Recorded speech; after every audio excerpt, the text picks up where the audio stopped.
Well, this looks fabulous. I'm glad you're here. Thank you all very much. I'm Tammy Bruce, the spokesperson for the U.S. State Department. It's lovely to see you here, everyone in the back, everyone watching on streaming or television or however you're seeing us. Thank you and welcome aboard. Statement before we proceed here. Good afternoon, of course. It is an honor to join you today for my first briefing at the State Department. My commitment to you and to the American people will always be to speak directly and clearly about the policies and priorities of our country's lead diplomat, Secretary Marco Rubio, and the great men and women who serve the U.S. Department of State. To begin, I would like to acknowledge that after Secretary Rubio was confirmed in a historic bipartisan vote, he promised to deliver a foreign policy under President Trump's vision and leadership that would make America stronger, safer, and more prosperous. Under President Trump's administration, the State Department puts America first as well. Peace through strength is back, and our North Star is the pursuit of peace. As Secretary Rubio says, peace is not a noun, it is an action. And the Secretary has been taking action. It started on day one. Secretary Rubio got straight to work issuing common sense policies that returned the State Department to the basics of diplomacy. We are rewarding performance based on initiative, skill, and hard work, and we are ensuring every dollar we spend advances our national interests.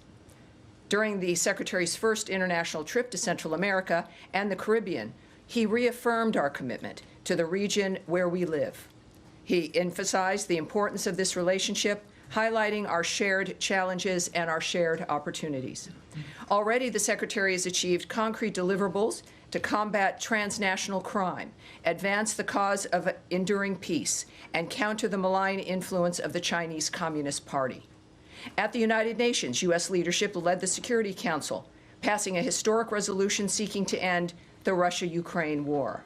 Implementing President Trump's executive orders, the Secretary designated 8 cartels and other transnational organizations as terrorists. The Houthis have been designated as a foreign terrorist organization, and their members are facing sanctions. And the Iranian regime is again under maximum pressure. And further in line with the President's promise to keep America safe, Mohammed Sharifullah was detained in Pakistan for the tragic Abbey Gate terrorist attack that took the lives of 13 service members of our country. He has been extradited to the United States to face swift justice. The Secretary's highest priority is the safety and security of the American people. Earlier today, the Department hosted a ceremony to raise the hostage and wrongful detainee flag. The flag symbolizes the United States' commitment to Americans unjustly held overseas, and it will fly in front of the State Department through March 9th, which is the second U.S. hostage and wrongful detainee day. This administration has worked tirelessly to bring unjustly detained Americans home and to secure the release of all the hostages held by Hamas. And we will continue to do the critical work to accomplish this goal. During this historic joint event the other night, President Trump made clear that the United States is advancing our national interests to ensure the 21st century is an American-led century. America is back. I'm honored to stand here before you and to deliver this information for the American people, which they deserve to hear from their State Department. As someone who has served over, well, a long time in media, I understand firsthand that a free press is vital to our democracy. I look forward to engaging on our U.S. foreign policy priorities for the benefit of the American people. And also just want to say a thank you to the civil service workers, the foreign service workers, the staff of this department. As someone who's been looking out from the outside into government and seeing always the problems, it has been a remarkable experience to work with these individuals in this department, but throughout the Department of State. It has been an experience for me that has changed my point of view on many different issues. And I want to thank all of them who made it possible for me to stand here today. This has been literally a team effort. It remains a team effort for people who love this country and serve her every day. And so, There's something I never thought I would say, except screaming at the screen at this gentleman sitting here. Just a remarkable illustration of how life changes and has surprises for us. Matt Lee from the Associated Press. I'm going to also ask you, when asking a question, we have a number of cameras in the back. People are watching through streaming at state.gov, our social media accounts as well, and a variety of different ways. Announce your name if you could and your outlet. That would be terrific. Matt Lee, I'll announce for you because you're so shy with the Associated Press. Sir, what can I tell you? Well, first of all, thank you for your congratulations, because for those of us who were around back in the beginning of the first Trump administration, the first State Department briefing in 2017 was on March 7th. So you have beaten that by 1 day. I don't know if you're aware. No. You know, that's, all right. So anyway, so you got that. You have a record already. Okay, thank you. So anyway, yes, thank you very much for your commitment to, speaking to us and being open and transparent. I just want to say before I begin, and I have a very brief question, but before we begin, that I think everybody in this room understands that elections have consequences. Everybody in this room understands that the President of the United States sets the agenda for foreign policy, and so the questions that you will get today and going forward are all aimed at trying to find out what that policy is, one, and then how the State Department is actually implementing it. So sure. I hope in that, with that we can go forward. So the first thing, so my question is about the AID, sure. USAID. So on January 20th, the entire Function 150 account of the federal budget, which is all of the State Department and USAID, including operations, salaries, was roughly about 1% of the budget. What's your understanding of where that percentage is today? Well, what I can tell you is President Trump was elected to change the status quo. Part of what has initiated this dynamic that we've all watched play out is what's it been? I think it's been 6 weeks. Is an effort to deal with waste, fraud, and abuse. This began with a simple inquiry of USAID to look at their books, to look and inquire, and they refused. They said, we're an autonomous organization, you have no right to come in. The intention was not to do it in a manner that you've been watching unfold. It began because there was no cooperation at the beginning. And the inquiry, of course, was because of the debt, the nature of being $2 trillion, that it was an unsustainable and remains an unsustainable way of running anything, a household or a government. There's a point where you have to look up and say, we need to see at least what's happening. So this has been a pause, a 90-day pause, we shouldn't forget that, to look at the nature of how the taxpayer money has been spent and if it was being used in the proper way for the things that we've allotted it for. And that began. It was certainly in a manner that was not planned on, but we needed to do it. It was something that was, of course, important to accomplish the nature of dealing with, is there fraud, is there abuse, is there waste, how can we fix the system so that taxpayer dollars are being used properly? And in the process, of course, we've looked through some of these issues. You heard at the joint session of Congress addressed by the President, some of the remarkable programs that we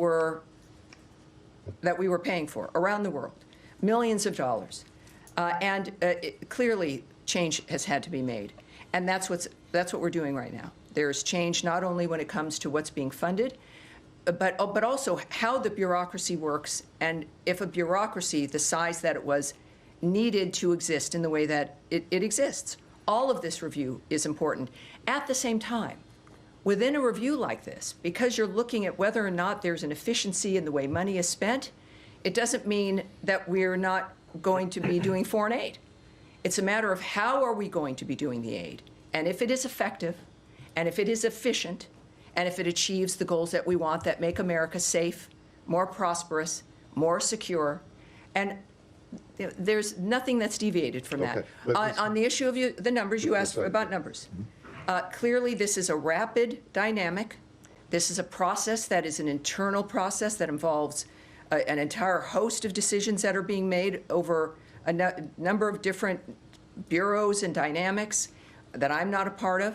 We see what the results are. We have been getting the notifications about the nature of the numbers involved, but I can't go into specifics on this day or how they might even be tomorrow. Okay. Well, Yes. The reason that I pushed on the Yes. percentage number was because one of the first fact sheets that this department put out, and I know that you probably didn't have much of anything to do with it, but it was about. Underestimate me. Not yet. Well, it was on January 29th, and it was about the executive order on. Sure. And it said in there, even setting aside generous support for Ukraine over the past several years, the U.S. is spending roughly $70 billion in foreign aid annually. Well, that was just not correct. And several hours later, after myself and other people pointed this out, yes. It was changed, but it wasn't sent out again. It was just changed online. But it was changed to $40 billion instead of 70. Right. And I just want to know, so the people who put this together, and I don't know who they were, but that's a $30 billion yes. mistake. Is yes. that the kind of accounting that? No, it's not. And I think, and can speak on behalf certainly of my department and of this entire department and the speed with which some of these things are happening, that mistakes are corrected. There was one. Okay. It was corrected, and that's certainly not going to happen again.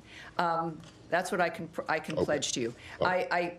I do know, and as everyone learned on that day, that the data matters, which is why I'm not going to stand here and guess, that the facts of the matter, and we're determined, I am determined in this role.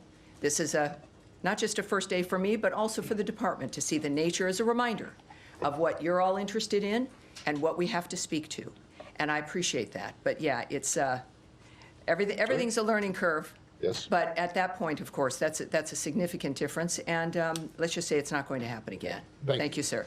Yes, Rich. Hi, Tammy. Fox News. We all know that, right? Yes. Yeah, you have to introduce yourself. So Rich Edson with Fox News. Right. Thank you, Tammy. Thank you. Thank you. Tammy, on this USAID investigation, Peter Morocco has been on Capitol Hill over the past couple of days briefing members of Congress and updating them on this, where he told them that they have uncovered waste, fraud, and abuse to a level that would require referrals to the Department of Justice for investigation. Can you provide any specific examples of illegal wrongdoing, or what the department believes is illegal wrongdoing at USAID? Well, obviously, and this is my first chance to say of what I can't comment on, which is, in general, certainly any possible litigation, the nature of negotiations or contemplations regarding action that the government might take, certainly not only because I've not been in the room, but it's because you've got, whether it's diplomatic conversations or issues of determining what we might do and what might not do, it also goes into hypotheticals. So no, I can't answer that. What I can say, again, is that the level of what we've discovered at USAID is troubling enough to where this is the kind of conversation that is perhaps going to have to be had by the American people and even perhaps Congress. But I think at this point, when we're looking at this kind of an issue that we see through our existing investigations and inquiries, that we've clearly got some problems. And so we're determined to correct those problems. Where it ends up is going to be, of course, something we'll see in the future, but that's not something I've been involved in. So a conversation with the American people in Congress, how about with the Department of Justice? Well, I don't know. I don't know. But it is, the seriousness with which this is being addressed is something the American people should be happy about. It is why President Trump was elected, was to take action on the things that he campaigned on, as many people did as well. We knew something was wrong and it had to change. And this is up to, of course, to the people who are doing the investigations, whether or not any of that actually manifests. All right. Yes, Sean. Thank you, and welcome to the podium. Thank you. Sean Tandon with AFP. Can I switch the topic to the Middle East? The situation. Let me ask though. Any other questions on the USAID situation? A bunch of hands. I'm shocked. All right. We'll get back to you when we move into the Middle East. Yes, ma'am. Thank you. Daphne Saladakis with Reuters. Hi there. You said that this is a pause, but we got answers from the State Department saying they've already cut 92% of the awards worth $54 billion Is there any chance of those coming back? And that made it seem like the review was done. Is it done, or is the review still continuing? Well, when you have a review, it is to assess what's happening in front of you, and then decisions are going to be made, right? So you've got a review, it's 90 days to make an assessment within that framework of what works and what doesn't work. If there were programs and if they've been cut, the answer would be is that they did not serve either American interests or make us safer, more secure, or more prosperous. So those decisions are going to be made. Clearly, some have been in the process of the review. And are they final, and is the review complete? Well, I think that each case may be different, but we do know that actions have been taken based on the standards that we set, that the Secretary of State has set, and we're moving forward. Yes, ma'am. Thanks, Tammy. Jennifer Hansler with CNN. We've heard from groups saying that they had contracts for work that had been granted waivers by the Secretary because they were life-saving activities that were then given termination notices for the funding for those programs. Is there a review to see if these can be turned back on, and how many of these life-saving programs have been cut under these terminations? Right. Just as a reminder, that part of what was a blanket waiver in this process, in the review, was, of course, we will continue to fund and continue to act on the importance of money that goes to life-saving work. Many of those programs, which again the President articulated during his address to Congress the other night, certainly did not meet that standard. So we have that blanket waiver dynamic. There are anecdotes of certain issues. We do know that if there's been a problem, that it is reversed. The Secretary is directly involved in this process of assessing the nature of what's happening and who's getting these funds. There is also a process for people to reach into the State Department to make the difference, to apply for a specific waiver, or to indicate if there's an issue and make their case for these situations. And I know the Secretary cares about the nature of foreign aid. It is something that has been, he's spoken about for years throughout also his tenure as a senator. And he is, I have to say, I did not know him well when I started in this position. And his commitment to the country and his personal involvement has been heartening. And I'm sure that in this kind of a dynamic, we've had some frameworks that have been arranged where people can get into the State Department, indicate if there's been an issue, and then action can be taken on those. And do you have Yes, any sir. update on payments? But yes, sir. Yes, ma'am. Thank you. Camilla Schick from CBS. Hi there. Just to follow up one thing on Jenny's question. Will we see a full list of the grants and the programs that have been cut or that will be cut in this 90-day review? You mentioned that there should be a conversation with the American people. Of course. And that I assume that means it will be something that will be transparent for people to see the list of the programs that have been cut. And then just on related to USAID, there's reporting from Reuters that more than 700 diplomats have signed a letter that is destined to go to the dissent cable for this department, expressing their concern about the dismantling, of USAID, and the fear that this is undermining U.S. leadership abroad and helping create a power vacuum for the likes of China and Russia to exploit. Do you have a comment? Your question's important because it is about the list and what's been cut and what has been kept, and that is something that I want before I presume, because that's something I've learned to not do in this particular role, is to make sure that I have the right answer for you. So I'm going to make sure that we go back and this is also for me it's important because I think many Americans have questions about the nature of the details of what's happening, but it is the foreign policy of the world, obviously, clearly major decisions being made, and my goal is to make sure as we can so that there's a serious ability to kind of own the information I'm saying to you.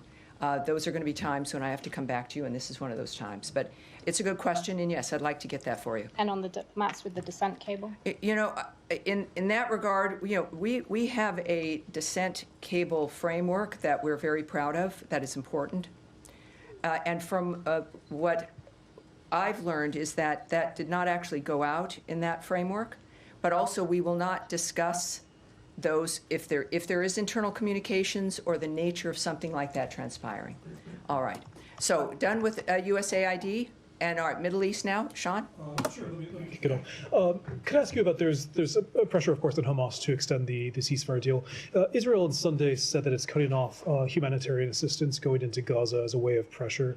The European countries, the European allies of the United States have criticized this, saying that the situation, in their words, is quite catastrophic in Gaza. Does the United States support the holding of food and other assistance at this point as a way to achieve these aims? Well, what we've said before, and has been the case before, is that aid can only be delivered in a safe framework. So as long as it is something that is unsafe, or we can't guarantee the safety of something moving in, that is going to be stopped. It is not a withholding, but it's a reflection of the framework of the situation on the ground, and that continues. In the meantime, I think that it is also very clear, and this is, the President certainly has been tweeting about certain situations with Hamas and the nature of what was expected and has been repeated continually, that all the hostages have got to be released. They need to be released now. The bodies they are holding, everything, everyone needs to be released. And without doing that, there is no path forward. Secretary Rubio has made clear that as long as Hamas exists in that area, with a gun, without a gun, as long as they are a factor in Gaza and exist, there is no way forward. It is an impossible situation. It is monsters who are controlling and destroying Gazan lives and the lives of people around the region. It remains an extraordinary dynamic where this administration has made clear, as has Secretary Rubio, that we have a framework where it has gone, it's over and over and over again. There's been nothing new. It's wash, rinse, and repeat, back and forth, for generations. And the approach now in this dynamic is that it has to be a new approach, and that is what President Trump has said from the beginning, that we've got to think differently. We've got to think differently about how things proceed in the region. And this is finally, after this idea, the prompting to think differently, there are some different and new ideas. But one thing stays the same and is unmovable here, and it is the existence of Hamas as a factor on the ground in that region. It will be impossible to continue. Yes, sir. Thank you. My name is Saeed Erakat. I'm from Al-Quds newspaper. I've heard a little bit about you, and we've had some conversations. It's great to see you here, sir. Good to see you behind the podium. I have two quick follow-ups, basically, to Gaza. The president said yesterday, well, he had strong words for Gaza, for Hamas, and for the people of Gaza. Now, at the same time, we heard about the meeting that took place between Mr. Bowler and some senior Hamas officials and so on, which gave people maybe, hope that there's going to be movement towards the phase two of this deal that was struck back on January 15. My question to you, how do you reconcile the two? And also follow up to that, so I don't have to come back to you again, is also on Mr. Witkoff's statement and what he has been saying. The two can be combined. Whether we have an idea as to when he's going to be going back to the region. Thank you. Well, first of all, if you have a conversation with someone, it's not a negotiation, it's not irreconcilable. It is the conveyance of the American position in a different way. Nothing was different. Nothing was conveyed differently. There was no change of position. It was the conveyance of the existing American position about Hamas and how it cannot exist in Gaza. Now, whether it is through a tweet or a diplomatic cable or on television or through envoys or in a meeting, that message can be conveyed. And I think that that's what's important for the American people to realize, is that the steps for peace that need to be taken in any country will be taken, and especially in making sure that a bloodthirsty group like Hamas understands that our message is not fluid. Yes, Andrea Mitchell. Thank Great you to so see you. much. Change of subject to Ukraine. Wait, well, okay, yes, we'll go to you. First, we'll take a couple more on Gaza. Yes, ma'am. Thank you. Nadia Bilbesi with Al Arabiya. Nadia, yes, nice to see you. Good to see you too. A couple of questions. Number one, the secretary said he's open to the Egyptian plan It's been endorsed by the Muslim and Arab countries. What's your position on that? Was basically, in a nutshell, saying that Gazans can stay, they can rebuild it with Arab money and with Palestinians' leadership. And second, the administration issued many ultimatums to the Hamas before. What's the difference this time? And the secretary echoed what the president said on Gazans themselves. He said Gazans will await them a beautiful future, but if hostages are held, they're all dead. What does that mean? Well, first of all, we know that the president, in his comments about a new way forward, et cetera, was an invitation for new ideas. And that seemed to have spurred some new ideas. But we also know that they have not really been seen as being adequate for the nature of what it is that we've been asking for. So it's always, I think that, especially from the words from the president himself, and I want to get his remarks especially for you, because these are, this is, everybody clearly wants this to change. I think that that's obvious, especially with Egypt stepping up and handling it as they have. But then it's about what are the details, what's going to end, what's going to be on the ground. And hold on one second here. The issue of my notes, which might have to be resolved for the next briefing. Hold on. All right. The iPad does not solve all problems. Well, I'm a paper person, as you might be as well. Well, let me just continue, though, on that manner, is that the Arab deal, as it's noted, is that it does not fulfill the requirements, the nature of what President Trump was asking for. But it was not, but it was the welcomed effort of continuing to address this clearly has to continue. So we understand that it's obviously that region and everyone is interested, has a stake in this, to say the least. And the goal is, though, as it has always been, it's very simple, is for peace in that region and to not have it continue to return as a constant issue. And we think we have a very good chance at accomplishing that this time with the leadership and an articulated leadership regarding what's acceptable and what is not. So these conversations clearly will have to continue. We know we've got partners clearly in the region, and Israel understands that as well. And this is what the world wants, not only in this conflict, but other conflicts. And no one wins. No one is winning here in this framework. And so, but regarding the Arab solution, the Arab deal via Egypt, that what I have for you right now is that it does not meet the expectations. And so we'll have one more. Yes, sir, in the back. Yeah, Ryan Grimm, Dropsite News. There's been some reporting, our outlet, Israeli press here, some in the American press, that there was a side letter that the Biden administration signed or sent to Israel as part of the ceasefire negotiations that effectively said, okay, this is the deal on paper. We're going to move from phase one to phase two. Can I save you some time in your life? I'm not going to comment on something that happened prior to this administration or to things that have been heard, or the idea of hypotheticals or rumored issues and letters and what rumored plans were. That is a non-starter. So if you have another thing you want to ask, let's do it. I do have one other thing. The question would be, would a letter like that still be in force under the Trump administration? From one hypothetical to another, clearly. Okay. I can't answer that, but thank you, sir. In the back. Yes, sir, behind you. Thank you very much, Tammy. Jalil Afridi from the Frontier Post. Hello, sir. Nice to meet you. First, I want to say a quick thank you to the president. I have not seen any journalists saying thank you to him in 2020 during the corona days. I was one of the affectees as well who spent many months in the hospital.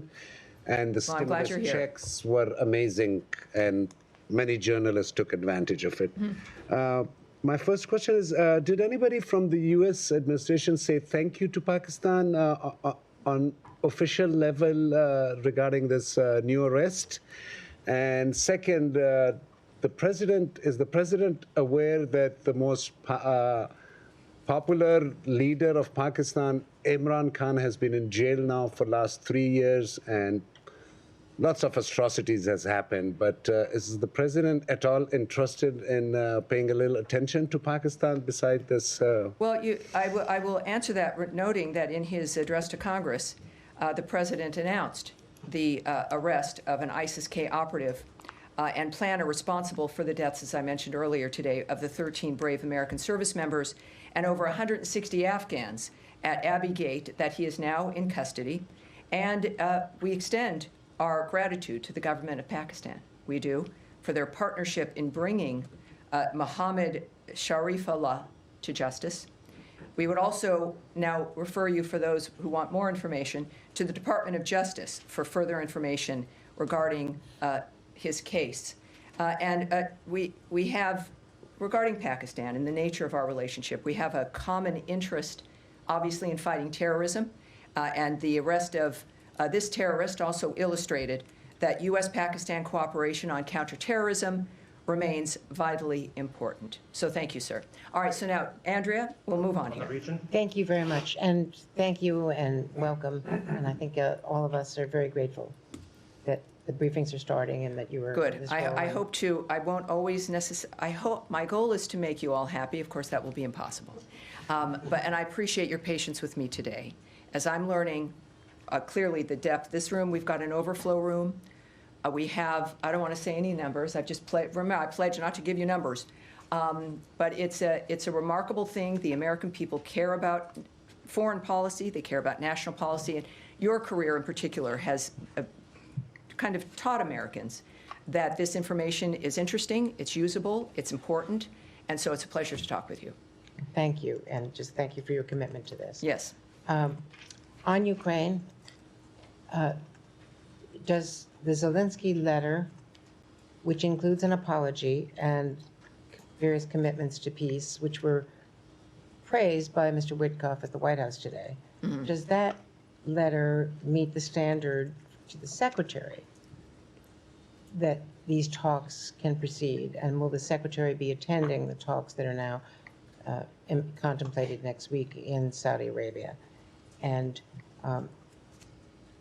if you could give us any reaction to the Russian attack on a hotel today, where American aid workers did escape, but at least 4 people that we know of were killed. Right. If I could just also throw in. All right, a third one.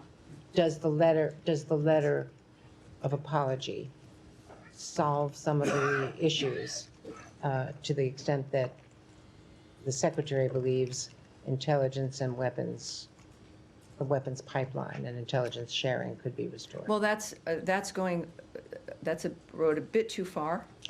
We will not discuss issues of intelligence or diplomatic agreements or the sharing of information. That I will not discuss. But from the start, after the Friday situation with President Zelensky, and Secretary Rubio was in the room, it was a surprise that his behavior took a turn, and in the Oval Office.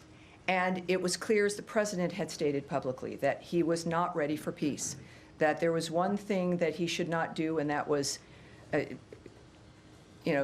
damage the nature of what was transpiring there, because we want to help him. We want to help Ukraine. We have been the biggest supporters of Ukraine in this conflict than anyone else in the world. We have made it very clear from the start how we feel about this situation. But even after that, even that same night and continuing on, there was an open door that he wasn't ready for peace. If he becomes ready for peace, he can come back to the table. It was certainly not something that eliminated the potential to continue. But what it did do was highlight, and clearly with the follow-up message from President Zelensky, there was an awareness that, as he said, it did not go as planned, right? It was not a situation that was good or helpful, and as I'm paraphrasing here, and clearly indicated that he was ready to come back. I have not spoken in the last few hours with the Secretary, but I do know that his posture has been the same, is that we have a goal, and we see what's happening. We want to make sure that certainly the president understood what was happening, that this door was still unlocked, that he could return as we were looking at the nature of what was transpiring in Ukraine, that it's a stalemate. The Secretary has called it a meat grinder. Hundreds of thousands of people dead, and the carnage not stopping. It's a stalemate that both parties have to be brought to the table to end it. We also had terrific success, as I mentioned in my opening, at the UN. The first time since the beginning of this conflict, a 3-paragraph statement about ending the conflict passed without opposition in the Security Council, which is a statement from those members, but also from the UN in general.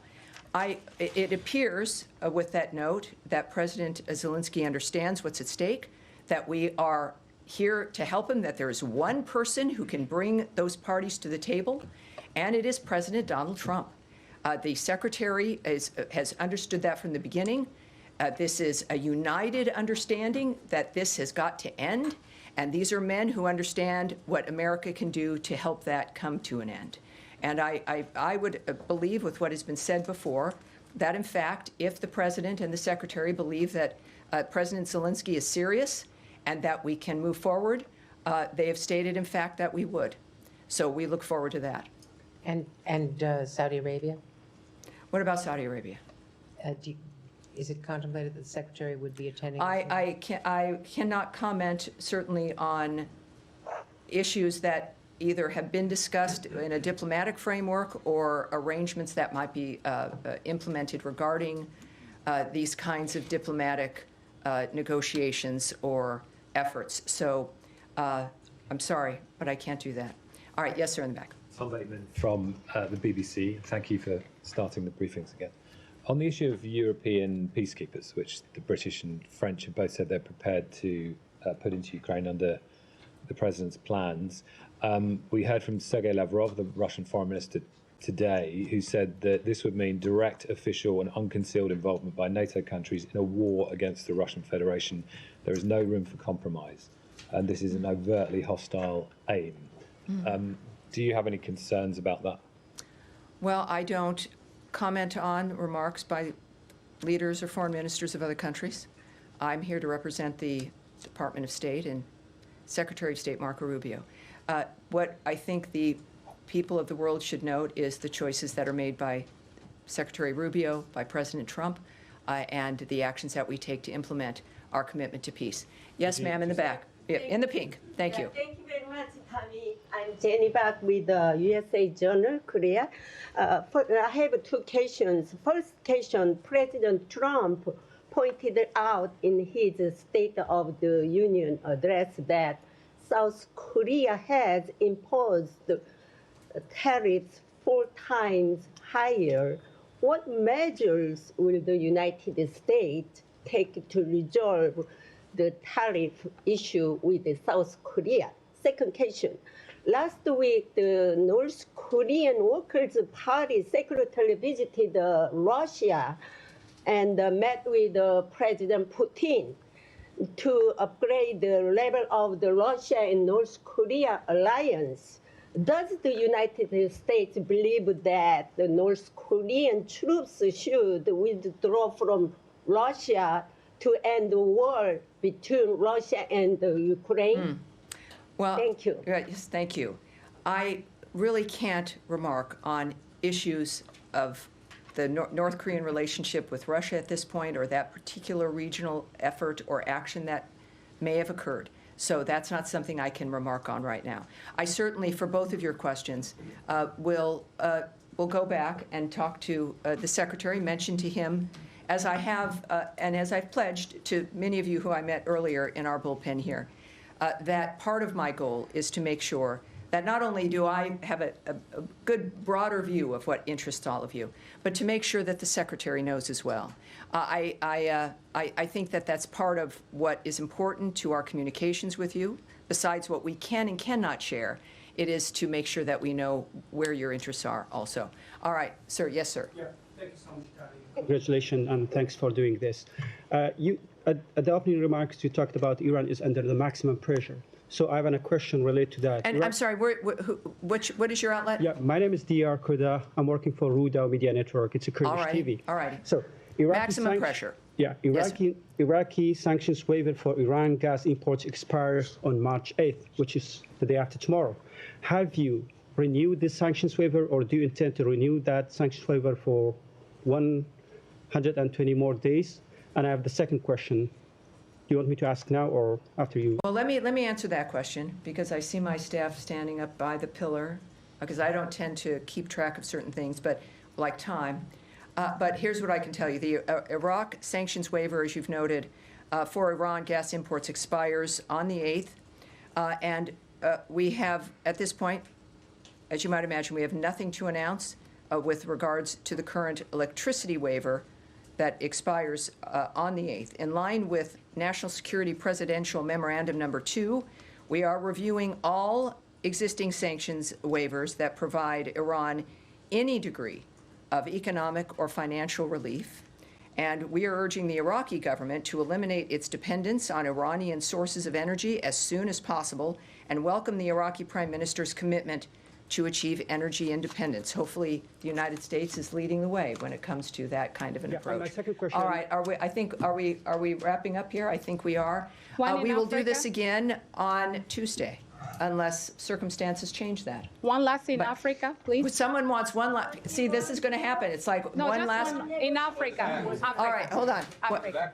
One last in Africa. Thank you. Yes, Africa. Let's do it. Thank you. thank We you. have a lot of interests in that continent, so thank you. Yes, ma'am. Yes, thank you. So, thank you. Yes. My name is Hariana Veras, and I'm with TPA. Recently, I asked President Trump about his interest in joining the effort of the president of Angola, President João Lourenço, who is mediating the conflict between DRC and Rwanda, if he would be interested to join the efforts of Angola to bring peace to DRC. He said that the situation in the DRC is a very serious situation. But we have also seen that in this first 100 days of President Trump, he's making some movement. He imposed sanctions on the people that are directly involved on the conflict in DRC, and also Secretary of State Marco Rubio. He spoke with the foreign minister of Angola and also President Tshisekedi of Correct. Congo. Correct. Is there any plan, or can we expect something more in terms of action from the United States to join Angolan's effort to bring peace to the DRC? Because every day people are dying, and we have seen how eager President Trump wants to bring peace in many regions. That is correct. Not only in between Russia and Ukraine, but also he's showing interest in to bring peace in other regions. Is the Democratic Republic of the Congo one of the countries that this administration will do something to bring peace? Well, I can tell you, and this is, I think, a good way to end the briefing today, just as a reminder, yes, of the global commitment that this administration has, but that Senator, why do I keep doing that? He's the secretary. He's the Secretary of State, that the Secretary of State, Marco Rubio, has in the world. I can tell you that we stand in firm support of the Congolese people and of the sovereignty and territorial integrity of the DRC.